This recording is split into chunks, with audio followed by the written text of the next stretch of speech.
They actually made a special point to ask the people who originally took the samples to keep part of the samples back so that they would have parts of the samples that were untouched by any of the people involved in this paper, so that any follow-ups that would be confirming this could be done. Hey, NIST has their own samples of the dust.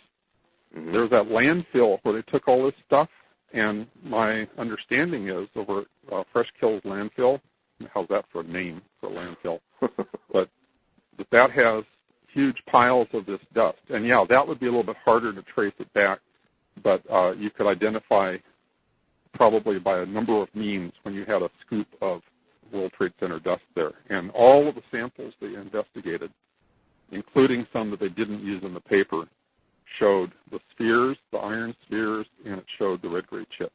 Well, right. Like I was under the impression before that the findings of the thermetic materials and the little the particles, I had thought that it was just Stephen Jones finding them and everybody else was going off his findings, but that's just not true. There's been multiple independent findings of this thermetic materials, right? Mm-hmm. Mm-hmm. Mm-hmm.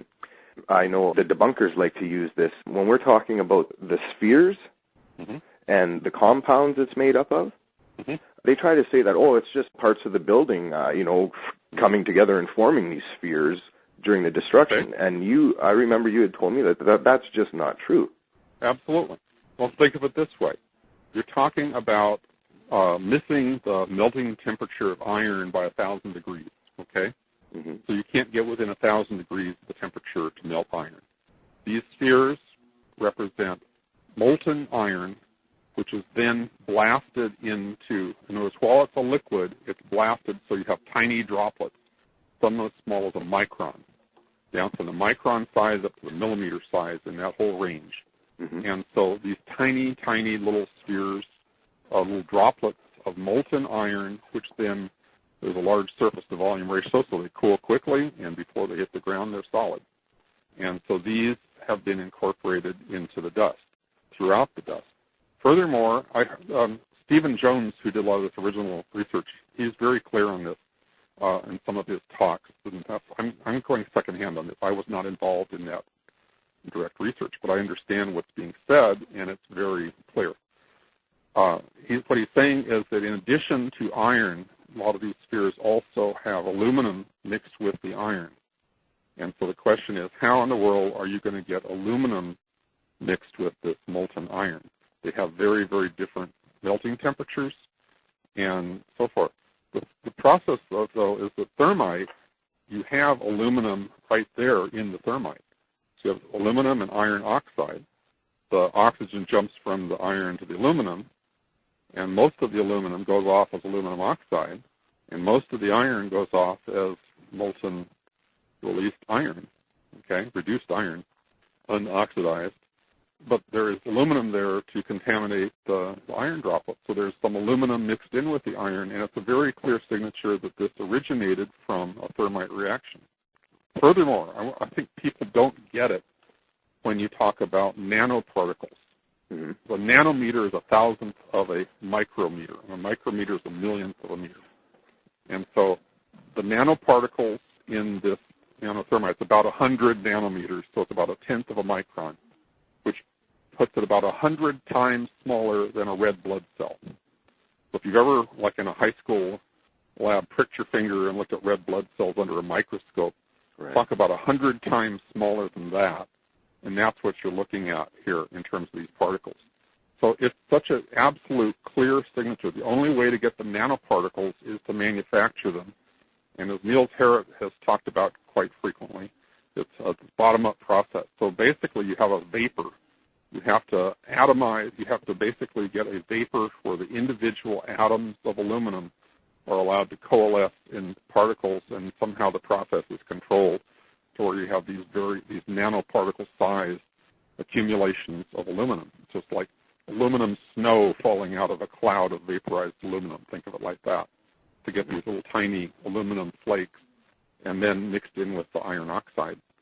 And the whole process is very complicated because aluminum so readily oxidizes that if you do this in a regular oxygen atmosphere, it'll be aluminum oxide before it ever you ever get started. You have to have raw, unoxidized aluminum for this process.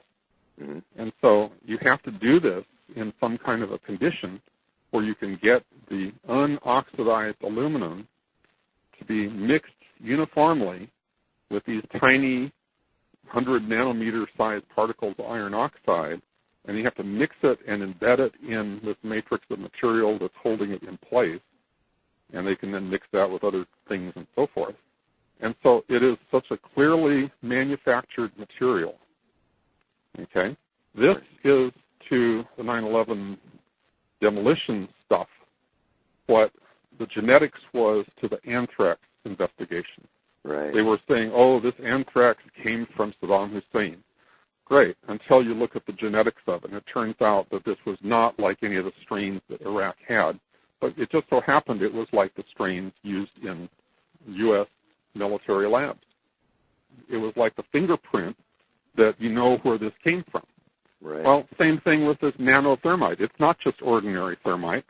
It's material that's manufactured in these labs like Lawrence Livermore and some of the other labs that provide the military with this stuff. It is not commercially available. And it definitely couldn't just, form through the different particles of destruction. No way. How are you going to get nanoparticles of aluminum just because you have aluminum to start with? You have macroscopic chunks of aluminum. Mm-hmm. Okay, how do you get nanoparticles? Well, you need to vaporize it so you have individual atoms freely floating around, and then allow it to condense and so forth, like snow, aluminum snow, and you're going to do this in such a, the conditions for manufacturing it are so exotic that to imagine that could happen in natural occurrence is just laughable. You or I couldn't whip up this stuff in our basement or something at home. And neither could anybody else. Right. I mean, it's such a transparent lie. They are banking on the ignorance of the population to buy such a thing. Right. And they're banking on the laziness of scientifically literate people to not think it through. I mean, it's, Well, I would think for like you said earlier, I don't know how many people there are in your field of expertise in the scientific community, et cetera, but I would think a good majority of these people haven't taken a second look at the That's powers. Absolutely right.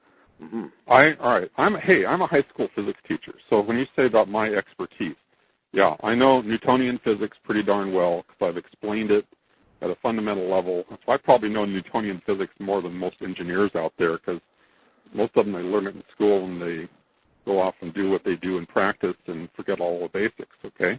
Mm-hmm. But I immerse myself year after year in the basics of all this stuff.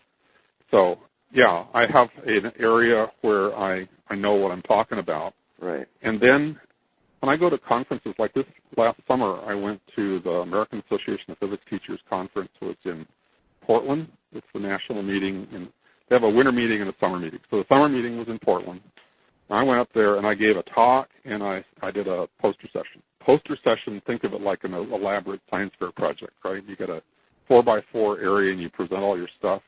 I had a little table there and handed out flyers and literature. And then they have a meet the authors type of evening where Right. people are wandering by all day long and looking at these posters and looking at your reasoning and so forth. And then at the meet the authors time, I had about 2 hours where I was standing there engaging with whoever came by and wanted to ask questions. I can gauge that I talked to around 100 people because of the fact that I had 100 flyers and I had 17 left when I was done. So 17 short of 100 people took flyers, okay? Mm-hmm. So here I am talking to these physics guys that are my peers. They teach in college level, first 2 years of college physics, but also high school physics, junior college physics, things like that. Okay. So that's the general level at which AAPT focuses. So I have people of a variety of expertise, but it's pretty competent, most of it, all right? Now, a very common reaction when I'd say, I'm talking about 9/11, they'd have a snicker or smirk or something. And I said, what do you think happened? And, well, typically they bought the hasn't that already been explained and so forth? And then I said, do you know about Building 7? And they say, huh? And literally, of the people I spoke to, it was not just a few, it was the majority, a solid majority of the physics teachers I spoke to had never heard of Building 7. So then I would call their attention, I would lead them up to the board and take them through the logic, and I had, all the little photographs and little analyses and graphs and things on my thing. Right. And time, after they saw it, they'd say, why isn't this more well known? This needs to be out there. People who just moments before were smirking. And all of a sudden, as soon as they saw what was really happening, it was like it was a wake-up call.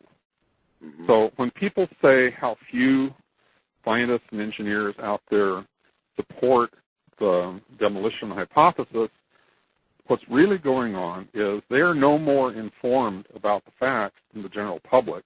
They have their lives to get on with, their careers, and a lot of them feel like this is dangerous to deal with because they don't want to be perceived as being flaky or whatever. Right. And so it's not like they've all looked at Building 7 or the towers independently and said, oh, yeah, NIST is right. That's absolutely correct. They haven't. Mm-hmm. If you look at the number of people who signed on to the AE petition, Architects and Engineers 9/11 Truth petition, why are there so many? And it's because it doesn't take a whole lot. Pretty much all you have to do is see Building 7 come down, and you'd say, where do I sign? It's so obvious on the face of it. The measurements simply confirm what your intuition correctly is telling you, that this is not a natural collapse. On your recent interview there with John Bursell on Visibility 9/11, I noticed you were talking about how you were at school on the day of 9/11, and a lot of the teachers and stuff had the TVs on in the classrooms, mm-hmm. but you didn't bother to watch it till later on, and mm-hmm. You weren't even aware that Building 7 had fallen down at all. Nope. Later in the day, I remember vaguely there was talk about a third building, and that's it. And I didn't hear about it again. So I thought, well, some other building fell. I remember that was mentioned, and that was all I knew about it. I had, I lived through the Kennedy assassination and a lot of that early stuff, and the TV news, they get into this infinite loop where they just go over and over and over and over, rehashing every little detail with no basic information, and it's just sort of a circus. And I was conscious of that kind of a treatment. Right. And I was assuming, okay, so some planes hit the buildings. All right, so let the firefighters put them out. Let's get on with doing school. And then go home and read all about it or listen to it on the TV or whatever when you get home tonight. So I figured that's what was going on. Why should we spend all day watching smoking buildings in New York? Right. Well, about the time the break time came around, some kid came to the door and said, the building fell down. And later on, another building fell down. And like, what in the heck? You mean the buildings got hit? No, they fell down. They're gone. Yeah, and it was like, what is going on here? So I did have some initial, it was jarring. I was hearing about it verbally, being reported by some kid in the hallway, but it was not like I sat down and watched TV all day. And so I can't remember exactly, but I did probably tune in on the TV a little bit during the day. But I watched it that evening, and I saw all the stuff going on. But it's such a infinite replays and replay and replay. Well, I think one of the initial reactions of, I think it was Peter Jennings, when he was told that the building had came, he was like, you mean the whole building's gone? Like, it's just like, what? Well, that was like my reaction, Mm-hmm. Like, it didn't make sense. But then it came out on Nova. Oh, okay, so now we'll understand why. And so here they went through, and they're very assured voices and all that, and they explained how these two buildings, for different reasons, had very similar kinds of collapses. And that, it was a good snow job. Mm-hmm. And that did it for me, is it sort of enabled me to say, okay, it's been looked at, people know what's happening, and I just sort of let it go. Right. And my concern, I'm a Quaker, and our Friends meeting was very much involved in the whole peace side of this. And I was concerned about what my focus was all of the mentions of Pearl Harbor on that first day.